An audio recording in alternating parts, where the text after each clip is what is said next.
Hello and welcome to the next review on Foos Entertainment. This time around we will be reviewing the final movie in the Scarlet Box set.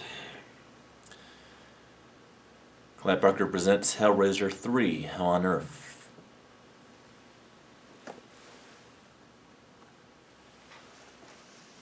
And announced in October, of course. Well, this film is a good movie. It just doesn't live up to the original films. The original two films from New World.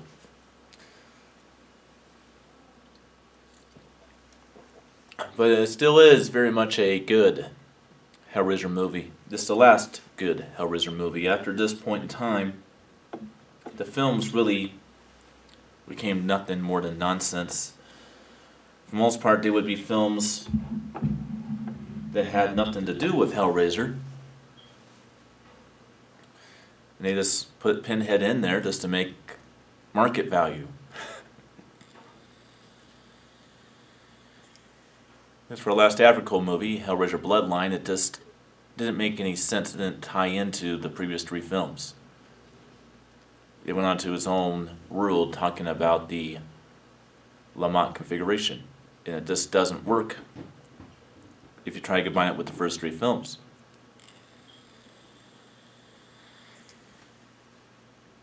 Although there are gems in that movie that relate to the third film's final act of the Lamont configuration becoming part of a building.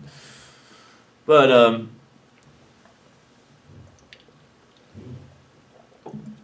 I like a lot of things about Hell on Earth. I like the fact that Hell on Earth tends to tie into the first two films quite well. It is like a concluding chapter of a trilogy. I also like the fact that there's a lot of really cool stuff to do with the character of Pinhead in Elliot Spencer, the British soldier, commander that he used to be as a human being.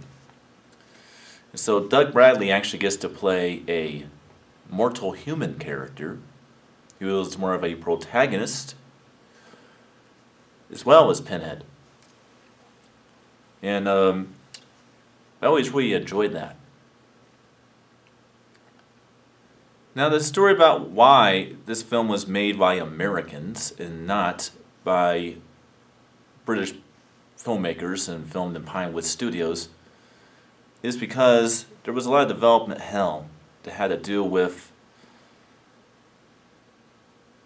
New World Pictures going out of business, as well as a company that Clive Barker put together, a production company, with the crew of the Hellraiser movies, and they made Nightbreed together. I think it was called like Film Features or something like that.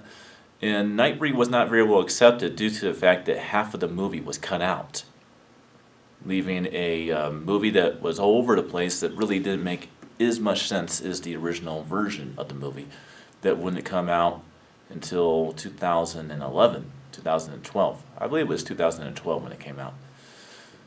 Although it could have been... No, take it back, take it back, take it back. It came out in 2013. The full version of the movie. In the results of Nightbreed not doing so great, his Film Features production company by Clive Barker actually went out of business too. And so that's why it was made by Canadian-American co-company Dimension Films instead. Now probably where the issue is. Now Doug Bradley has listed in the Under the Skin 3-part documentary in the Scarlet Box set that he prefers working with American crews over British crews.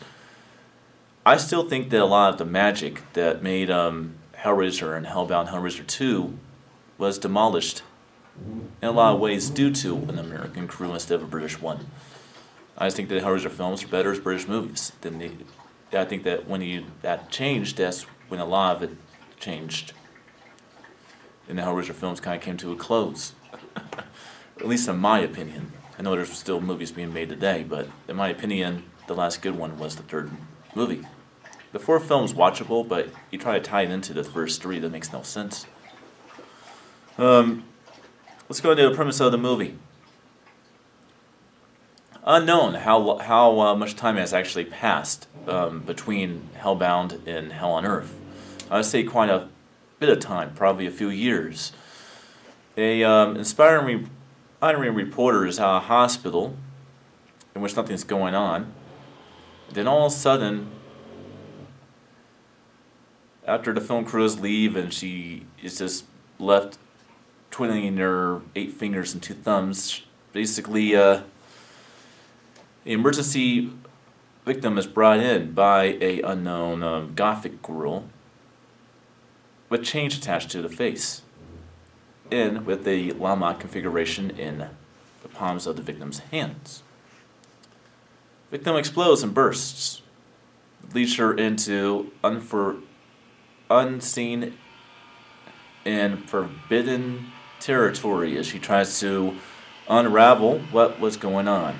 That leads her to this boiler room, in which is a bar and club, in which we discovered that the owner bought the big object in which all of the damned souls were actually on. It's a pillar of sorts that you saw at the very end of Hellbound. He bought that and brought it to his establishment. And somehow got the box off of the pillar and solved it. Or one of the members of the club or a guest solved it. That never did tell you that. But Pinhead takes a liking to him and his ambitions and appetites, and tries to persuade him to bring him victims so that he can get stronger and break free of his imprisonment within the pillar.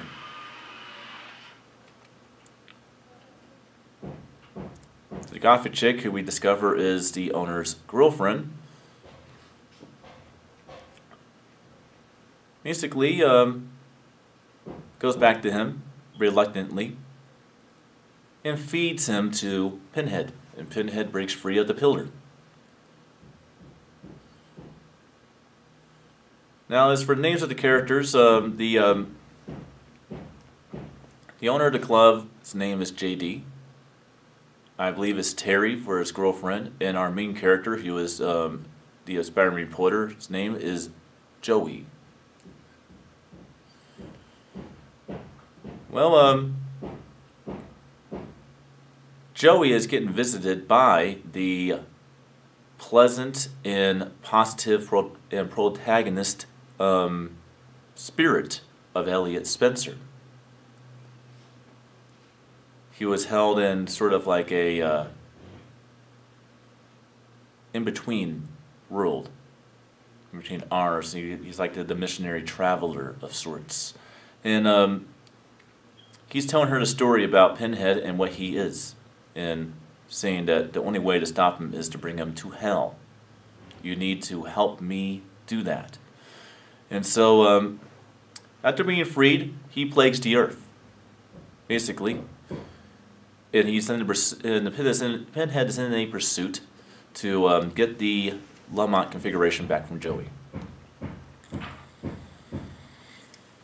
Joey's intelligence and her strength is tested on her vulnerabilities, because Pinhead does use them against her, and eventually does acquire the box. But at the same time, she is leading Pinhead to Elliot, so that Elliot and Pinhead can go off and duel. And then she can find a way to close the gates of hell forever and entrap him permanently within the Lamont configuration. And that's pretty much the premise of the story, because after that's done, the movie is pretty much over.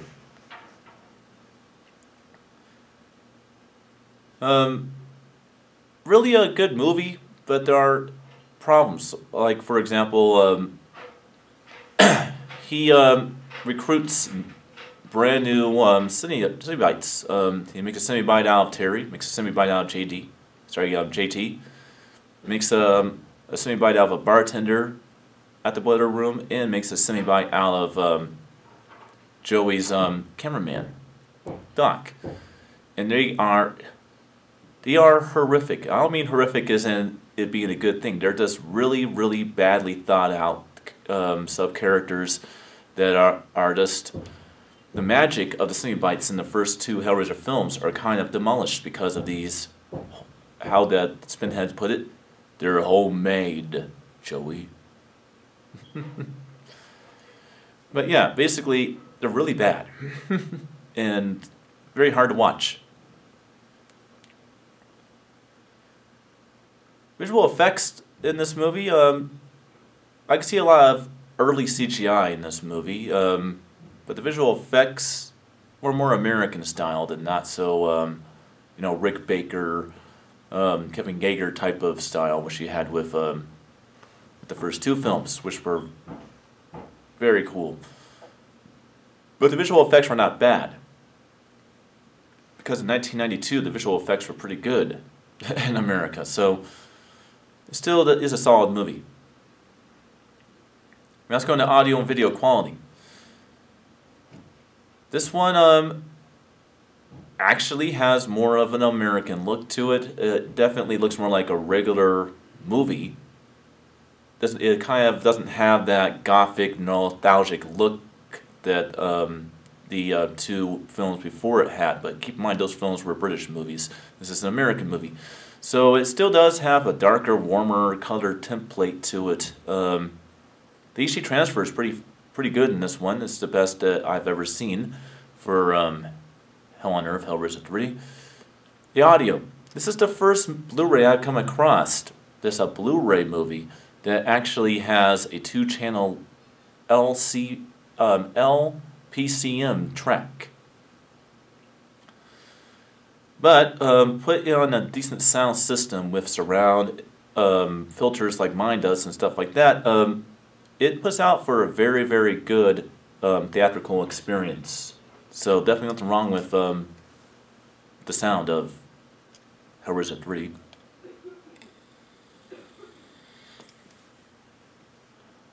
Overall, very solid experience.